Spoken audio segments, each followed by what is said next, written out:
Welcome to my channel GIC. Subscribe for daily IELTS Listening Test. Section 1. You will hear a conversation between a psychiatrist in the medical center of the college and a new student. First, you have some time to look at questions 1 to 4.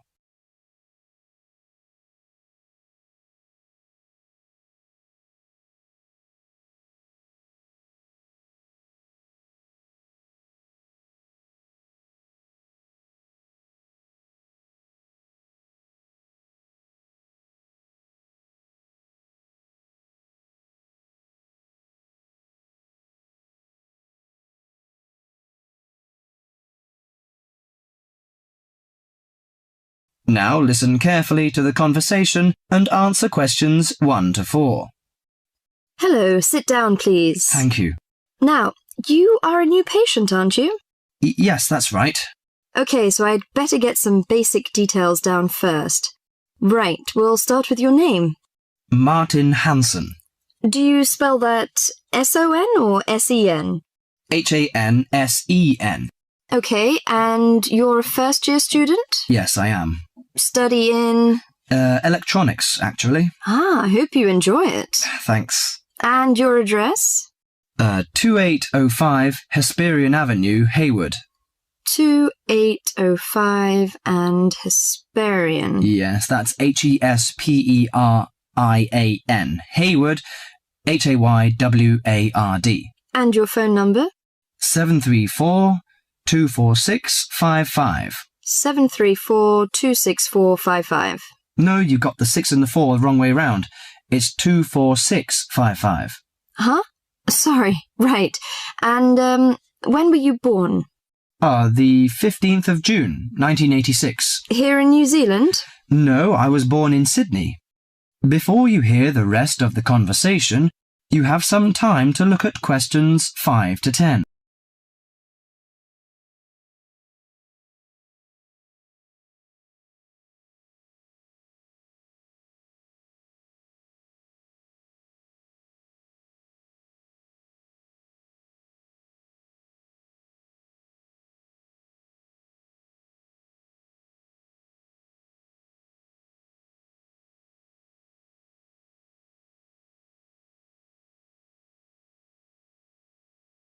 Now listen to the conversation and answer questions 5 to 10.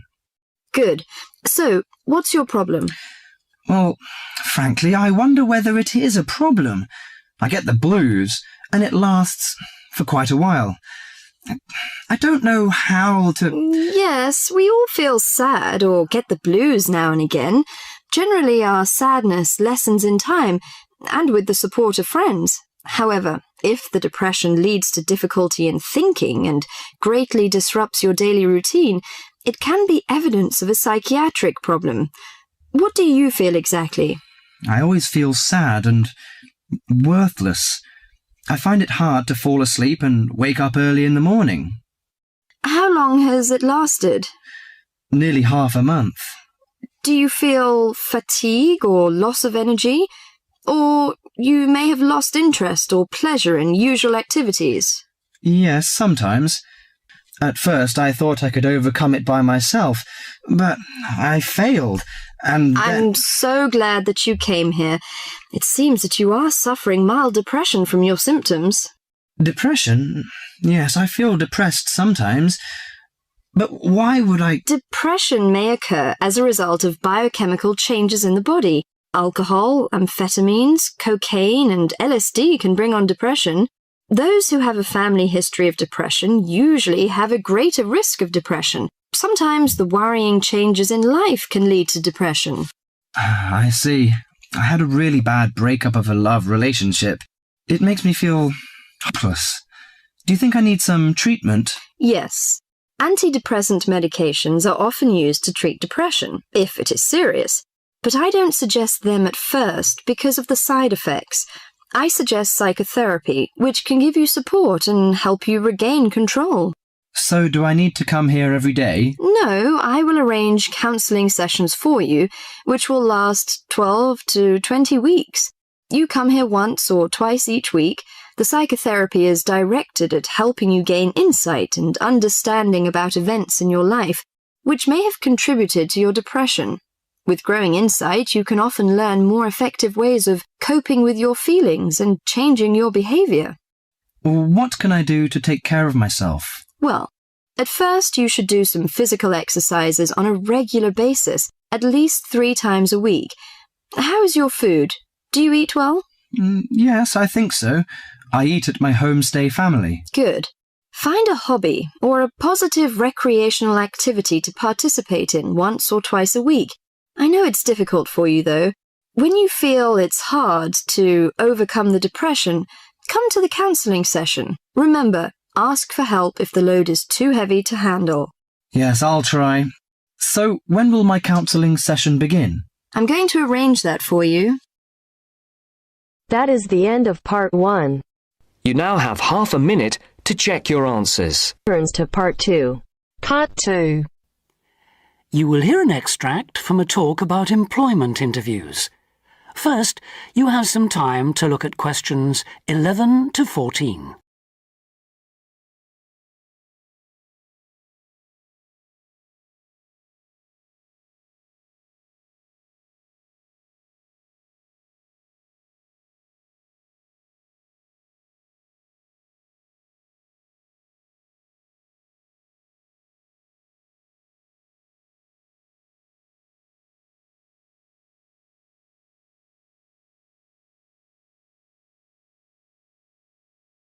Now listen carefully and answer questions 11 to 14. Today I have with me Sandy Richardson of the local Workforce Center, and she'll be talking about that critical step towards the goal of employment, the interview. Sandy, what is an interview for, and what's the best way to approach it? A job interview is simply a meeting between you and a potential employer to discuss your qualifications and see if there is a fit. The employer wants to verify what they know about you and talk about your qualifications. If you have been called for an interview, you can assume that the employer is interested in you. The employer has a need that you may be able to meet, so it's your goal to identify that need and convince the employer that you're the one for the job. As everyone knows, interviews can be stressful, but when you're well prepared, there's no reason to panic. Preparation is the key to success in a job search, and you can begin by collecting together all the documents you may need for the interview, such as extra copies of your resume, lists of references, and letters of recommendation. You could also take some work samples, selecting from what you have designed, drawn, or written, for instance. And make sure you have a pen and pad of paper for taking notes. The next step is to find out about the post. The more you know about the job, the employer, and the industry, the better prepared you will be to target your qualifications. Always request a job description from the employer and research employer profiles at the Chamber of Commerce or local library. You could also try to network with people who work for the company or with employees of companies associated with it. The next step is to match your qualifications to the requirements of the job. A good approach is to write out your qualifications along with the job requirements. Think about some standard interview questions and how you might respond. Most questions are designed to find out more about you, your qualifications, or to test your reactions in a given situation. If you don't have any experience or skills in a required area, think about how you might compensate for those deficiencies. Before you hear the rest of the talk, you have some time to look at questions 15 to 20.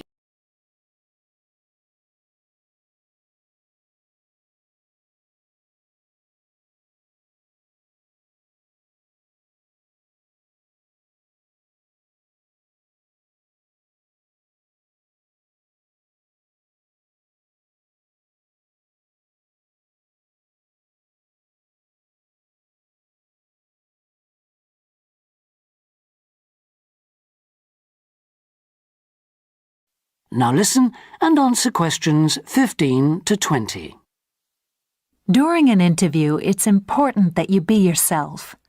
Get a good night's sleep and plan your travel to be there in plenty of time so that you're not arriving out of breath with 30 seconds to spare.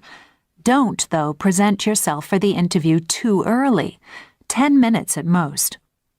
In the interview, listen carefully to each question asked. Take your time in responding and make sure your answers are positive.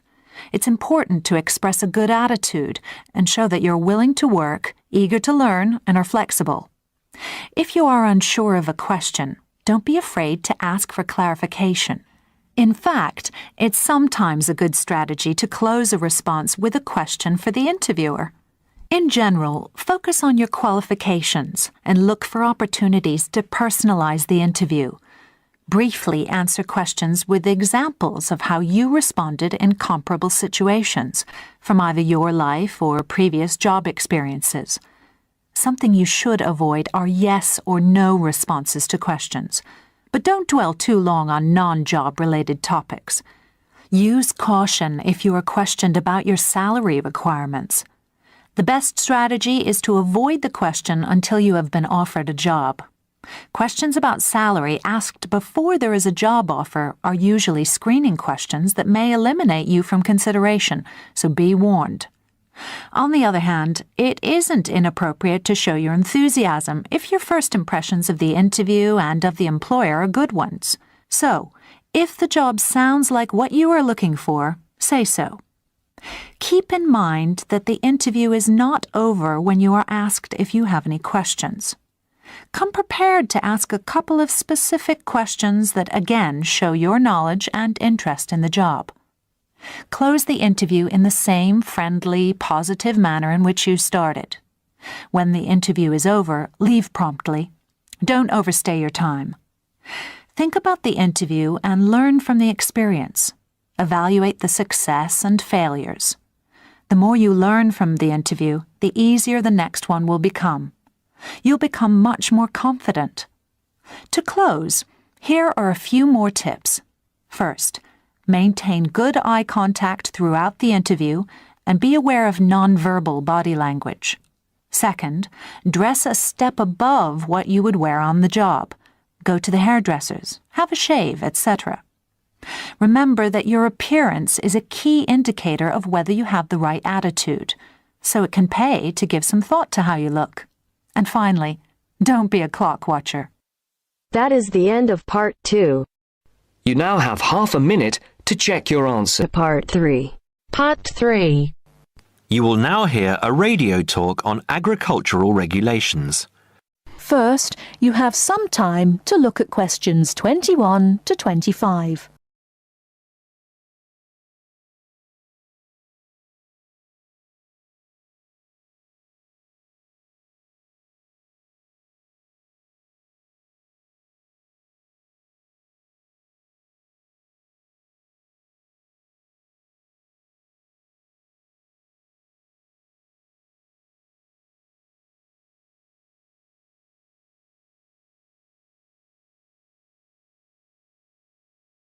Now listen carefully and answer questions 21 to 25.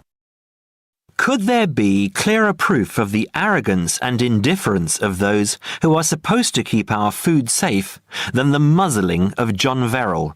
Agriculture is a business, true, and businesses have to make money.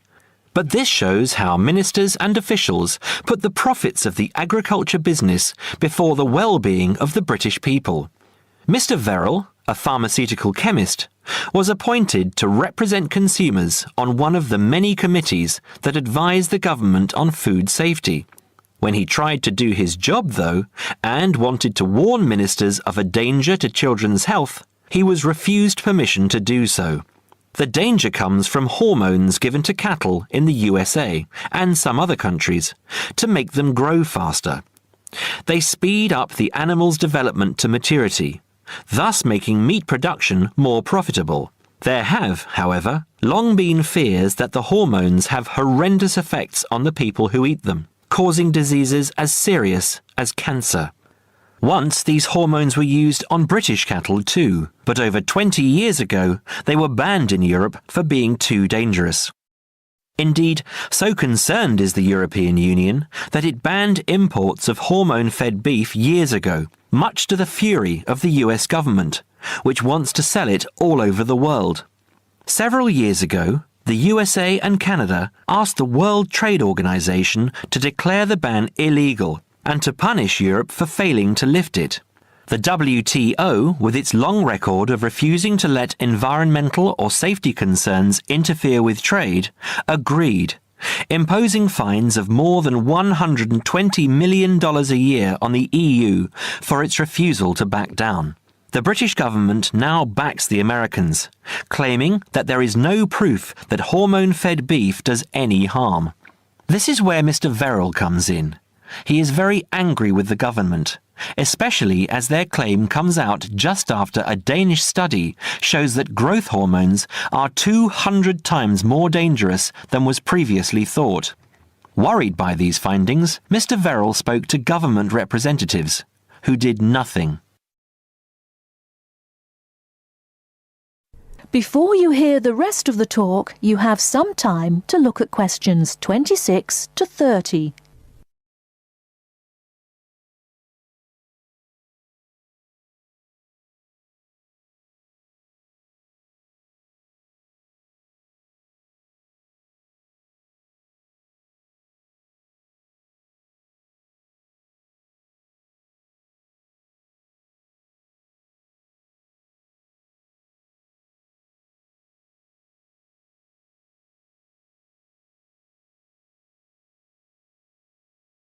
Now listen and answer questions 26 to 30.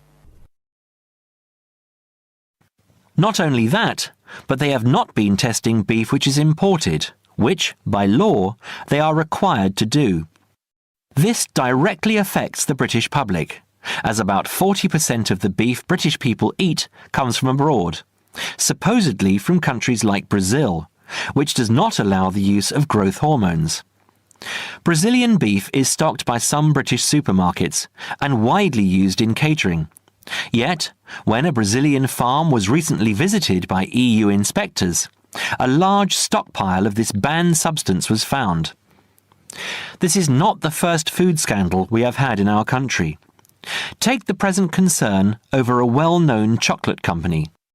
Several months ago, the company found out that its sweets were contaminated with a rare form of salmonella, but they did nothing about it, leaving their sweets in the shops to be bought by the unsuspecting public. It was not until 5 months later, when several children had suffered food poisoning, that the chocolate bars were removed from the shelves. It makes you wonder how many other dangerous foods have been allowed onto our plates. That is the end of part 3. You now have half a minute to check your answers. Part 4. Now listen to the second part of the lecture. First, you have some time to look at questions 31 to 40.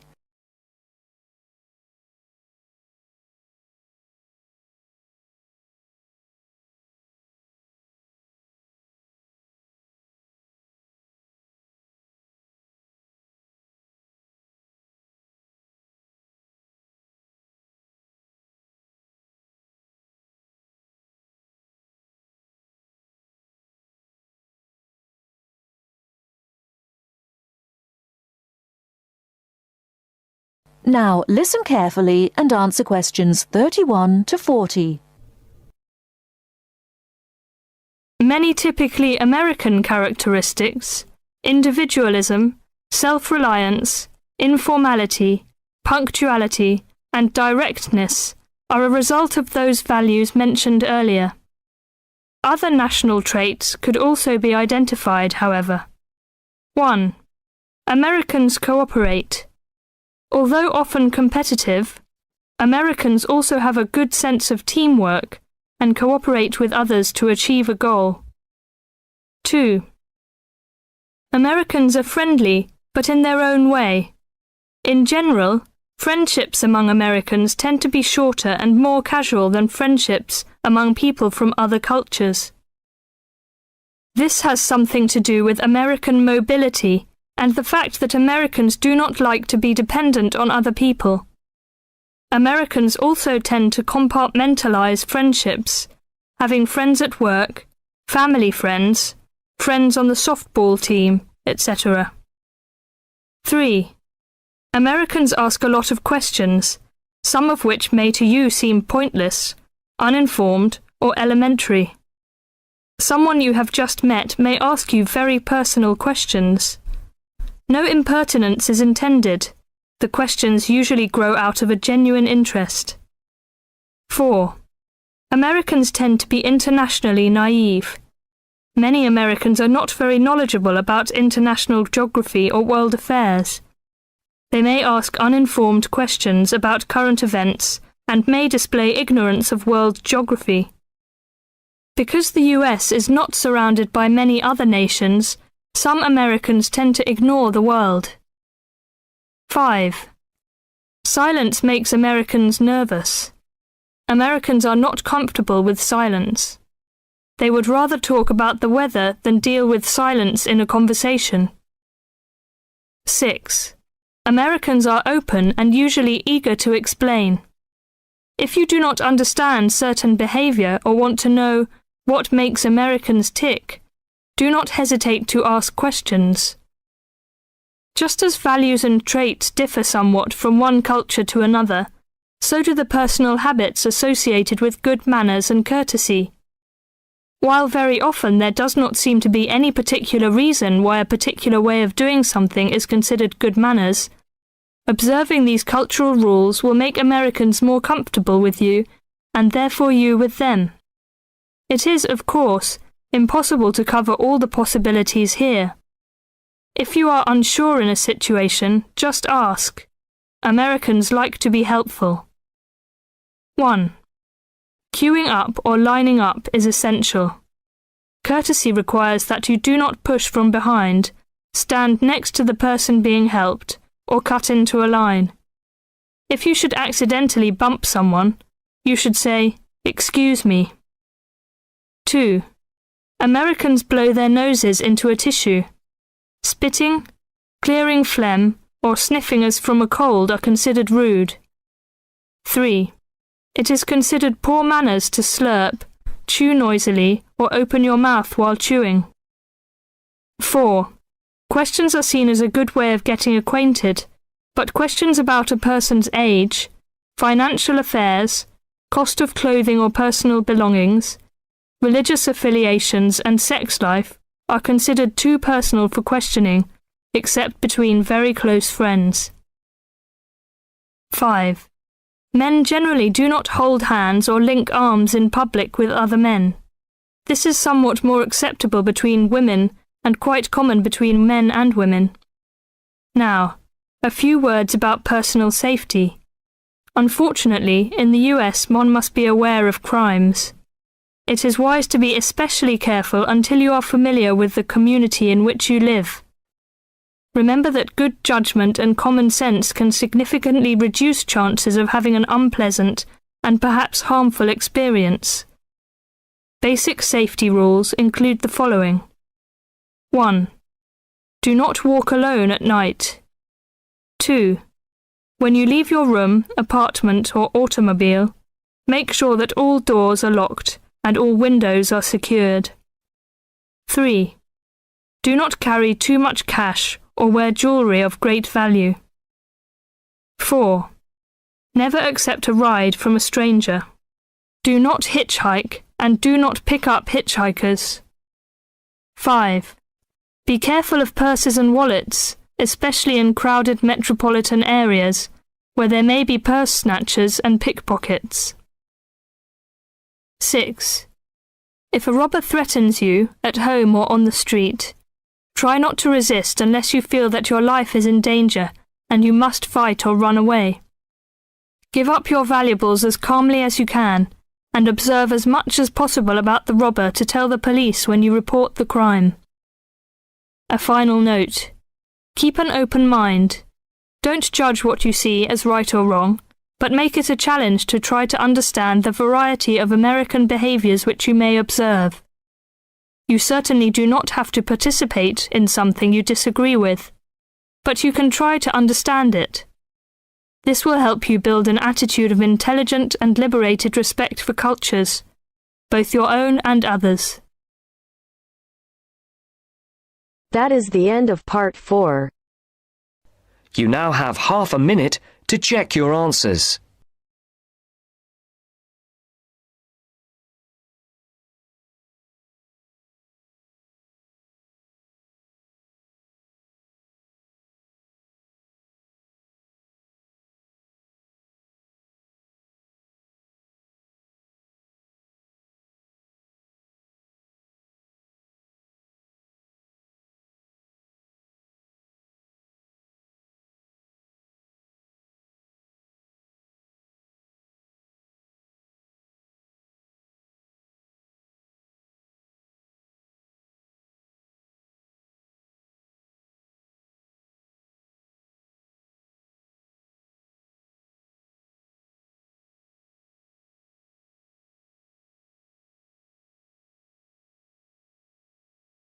Thanks for watching. Like and subscribe GIC IELTS.